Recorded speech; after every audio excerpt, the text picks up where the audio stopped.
La problématique du RSE, c'est d'arriver à mettre en réseau les acteurs d'une organisation, qu'elle soit publique ou privée. C'est d'ailleurs pas limité aux frontières de l'organisation, ça concerne également les partenaires. Et donc cette mise en réseau a pour un seul objectif, être capable de mobiliser les bonnes personnes face à une problématique donnée et pouvoir converser avec eux pour résoudre une problématique. Donc c'est gagner en agilité, appeler ce qu'on appelle, mobiliser l'intelligence collective et donc dépasser le simple appui sur ce qu'on pouvait avoir jusqu'à présent avec un système d'information centré sur des documents. C'est compliqué, hein. C'est un changement qui est quand même assez brutal. On est dans une rupture tant dans les usages que dans la culture, que dans les modes d'organisation. Du point de vue du management, on est en train de mettre en place une organisation réticulaire par rapport à une organisation centrée sur les processus et une organisation projet qui préexiste depuis quelques dizaines d'années. Donc il y a un bouleversement assez important à appréhender et ça se fait pas à pas. Et donc à chaque étape, on va dire, il y a des leviers à actionner pour pouvoir franchir l'étape suivante. Ce qui est important au stade où sont aujourd'hui les organisations publiques, c'est arriver à donner du sens, à comprendre l'enjeu qu'il y a derrière la mise en réseau de ces organisations. Comprendre que c'est pas quelque chose qui va se faire contre eux, mais pour eux.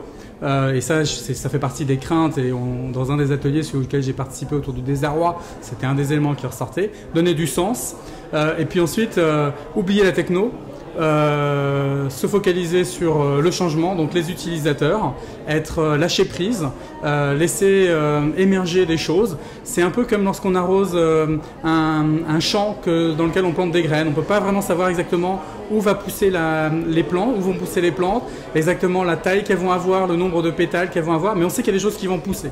Donc aujourd'hui, on est un peu dans cette phase-là. Il y a beaucoup de voies, de stratégies possibles. Il faut tâtonner, essayer d'initier une courbe d'expérience pour pouvoir capitaliser et puis ajuster la démarche au fil de l'eau. Alors c'est une question complexe, hein. Je vais essayer de répondre par quelques éléments structurants. Le premier, c'est que l'objectif, c'est bien un bénéfice métier.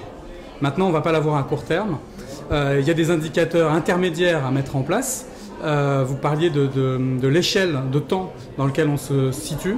Aujourd'hui, ce qu'on mesure, c'est que les échelles de temps sont plutôt de l'ordre de l'année, voire de 2 ou 3 ans, pour commencer à avoir de réels bénéfices métiers significatifs. Après, la manière dont on perçoit son réseau social, soit on perçoit son réseau social comme une place d'information et on va mesurer très traditionnellement l'audience et le nombre de contenus déposés. Mais c'est pas ça l'objectif d'un réseau social. L'objectif d'un réseau social, c'est mobiliser les gens. Donc ce qu'il faut mesurer, c'est la densité de ce réseau. C'est le nombre de personnes engagées et le nombre de personnes qui se mettent en réseau les unes avec les autres. Donc on est capable aujourd'hui, en analysant les activités sur ces plateformes, de bâtir des indicateurs composites et on voit les courbes d'engagement avec... En grosso modo, on retrouve le cycle de hype, ça veut dire un fort intérêt au départ, ensuite un désintérêt, et puis après une pente, parfois pas de pente d'ailleurs, positive, d'un redressement sur plusieurs mois de l'engagement des agents sur la plateforme. Oui, disons qu'il démarre, ça fait plusieurs mois qu'on travaille avec une collectivité territoriale de 6000 agents autour d'un projet, d'une démarche de veille collaborative, donc c'est le passage d'un centre de documentation très centralisé qui collecte de l'information et qui le rediffuse auprès des équipes des différents métiers, à une organisation plus en réseau, avec un changement de rôle de la part de cette cellule qui devient animatrice et pas uniquement en charge de collecter et d'organiser l'information. Là, l'information est organisée par tous les experts qui sont aussi là pour collecter de l'information, pour la faire circuler entre eux, pour l'enrichir par des commentaires, par la surqualifier, donc mettre en relief l'information. C'est un mode d'organisation différent du thésaurus classique.